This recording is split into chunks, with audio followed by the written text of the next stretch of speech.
you can now use the promo code MTG Muddstah, all caps, at flipsidegaming.com. You'll get 10% off orders over $10 and help with the channel at the same time. Hey gang, and welcome back. Today we have another EDH game lined up for you.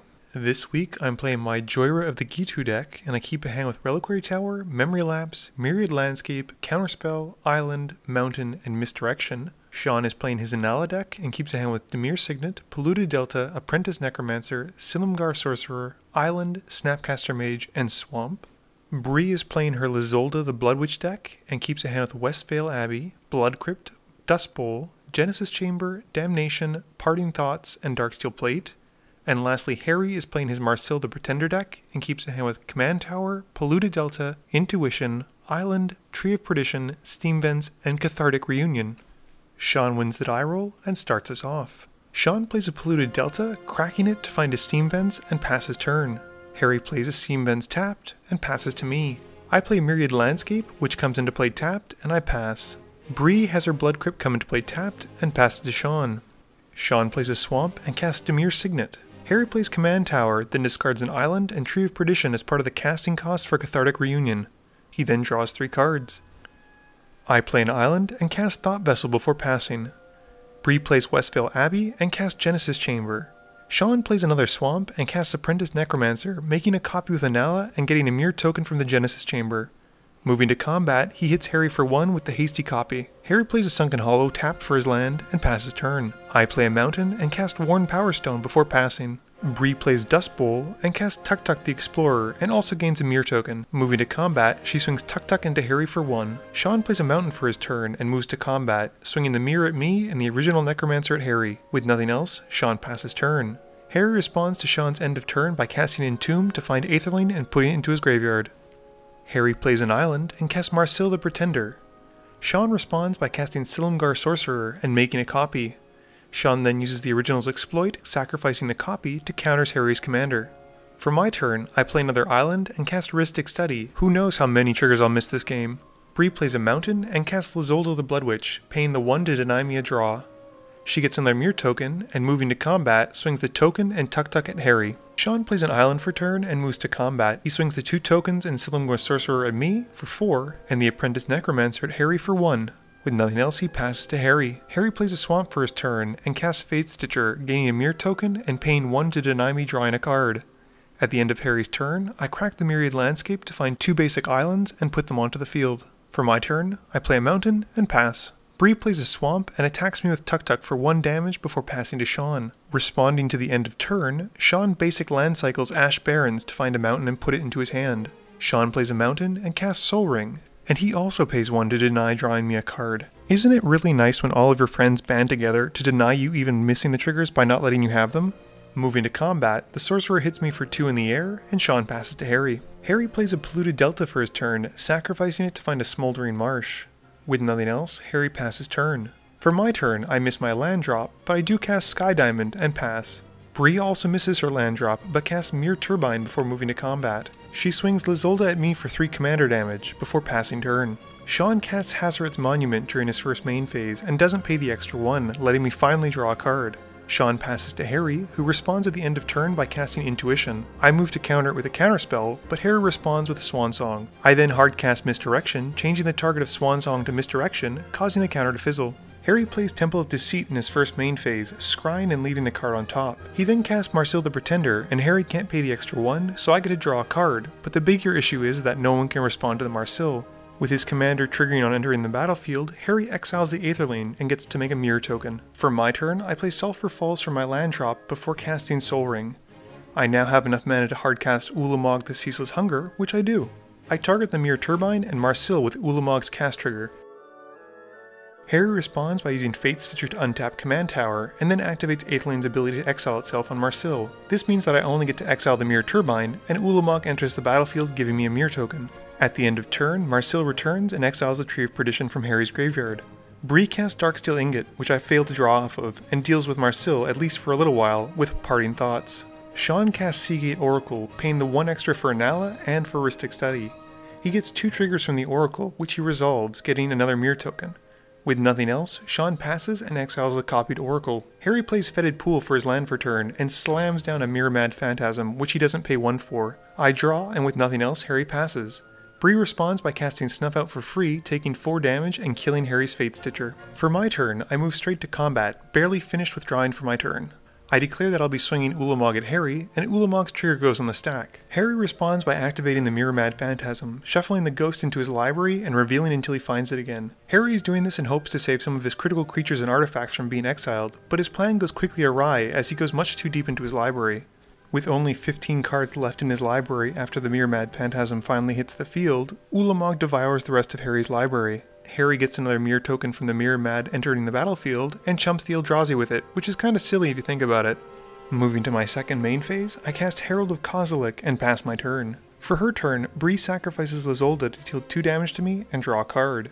She then plays Dragonskull Summit, and moving to combat swings everything at me. I chump 3 of the mirrors with my 2 mirrors and Herald, and take 1. Bree then follows up in her second main phase by casting Toxic Deluge, paying 10 life.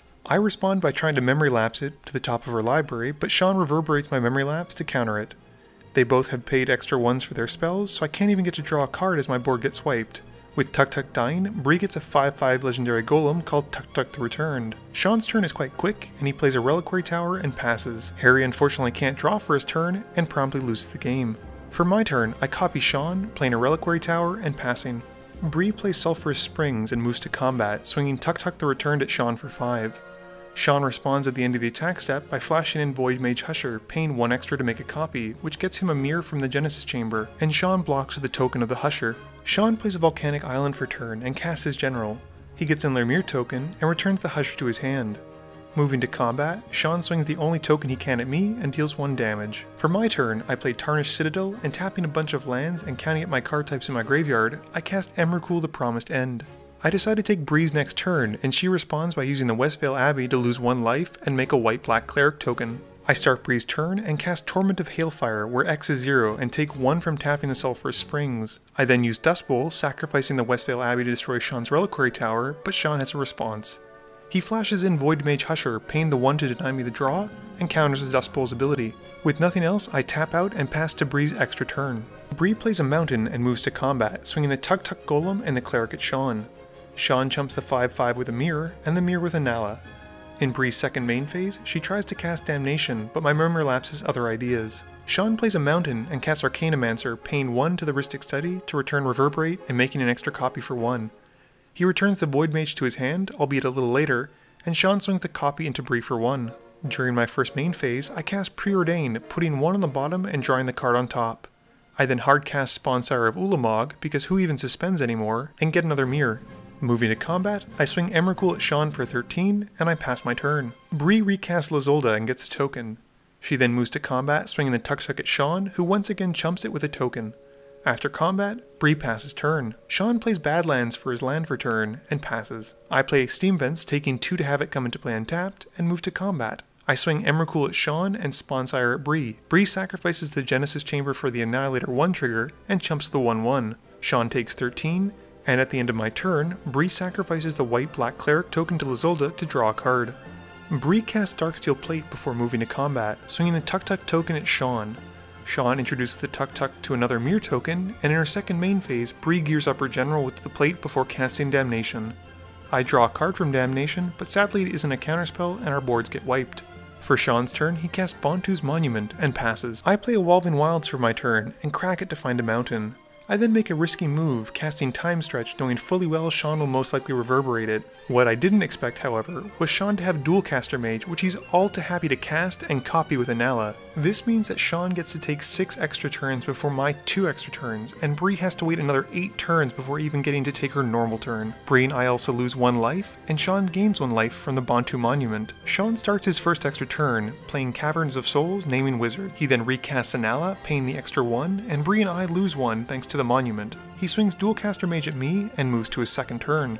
Sean casts Snapcaster Mage on his second turn, creating a copy with Inalla and paying the Rhystic Study cost. He also drains Bree and I for 1, and then casts Magus of the Mind, paying all the extra costs and draining us again. Moving to combat, Sean swings everything he can at me for 12, and at the end of his turn, the tokens get exiled. Sean starts his third turn and swings the Magus and Snapcaster Mage at me to kill me. During his second main phase, Sean casts Direfleet Ravager, and Bree gets drained by Montu Monument for 1, and then loses a third of her life. Sean also loses a third of his life, but it's not so bad when he has 3 other extra turns before Bree can even attack him. Sean's 4th turn has him untapping and swinging the Direfleet Ravager at Bree. Sean's 5th turn follows the same, with Ravager going at Bree unhindered thanks to the Menace mechanic. Finally, for Sean's 6th and last extra turn, Sean wants to close out the game in style, and he casts Sidrax's Alchemist, copying it with Inalla. This gives him enough wizards to use Inalla's secondary ability, and Sean taps 5 wizards to deal the remaining amount of damage to finish off Bree. Game review time. So, the number one question I'm sure everyone is asking is whether or not playing Time Stretch when I did was the correct play. Being able to look at it again like I am with these videos, it's easy to say that it was the wrong play since Sean had Reverberate in hand and then Dualcaster Mage and was able to create a copy giving him 6 turns. My thought process went like this: I'd either run out Jhoira and suspend it and then get it a few turns later on, which wouldn't necessarily help me in the long run since I could have died to combat or other spells easily, or bite the bullet, run it out knowing that Sean is going to copy it and get 2 extra turns. Seeing as Sean's deck was wizard based, I wasn't too worried about the combat step killing me, but I didn't give enough credit to his enter the battlefield effects from the wizards. This game was the one that really sold me on not wanting to continue playing Jhoira, and I've since made it into the Locust God, which you'll be able to look forward to seeing in the future games. Harry was the subject of a lot of removal and counter spells in this game, and the reason for that was because the game before, he basically comboed out in 10 minutes. I know as a player I try and leave those kind of politics and grudges behind, but in this kind of game when he entombed for Aetherling so early on, you just knew that he was going to go for a lot of value. He also exiled Tree of Perdition, which, when he uses the activated ability, is able to reduce your life to 4, which means that if you get attacked by Mairsil the next turn, you die. Bree's Lyzolda deck kind of underperformed, and it's because she's in the process of turning into the Scorpion God. She was also stuck on lands, and that didn't really help her game plan. Sean's Inalla deck was a lot of fun to see, and copying all the Enter the Battlefield effects was a lot of fun. It can get really out of hand with a card like Cloudstone Curio, as you saw last week, and having to only pay 1 colorless mana to create a copy token with haste is pretty incredible. I was also happy to see that Sean was able to win with Inalla's activated ability, although he didn't really need it in the end. Please be sure to tune in every Monday and Thursday at 11 AM Eastern Standard Time for a guaranteed new video. You can also find me on Twitter at MTG Muddstah, at Facebook at facebook.com/MTG Muddstah, or on Twitch at twitch.tv/MTG Muddstah. This video is brought to you in part by support from my Patreons. If you're looking for a way to help out the channel, please be sure to visit the link below or in the About section. As always, thank you guys for watching, and please be sure to like, comment, share, and subscribe for more.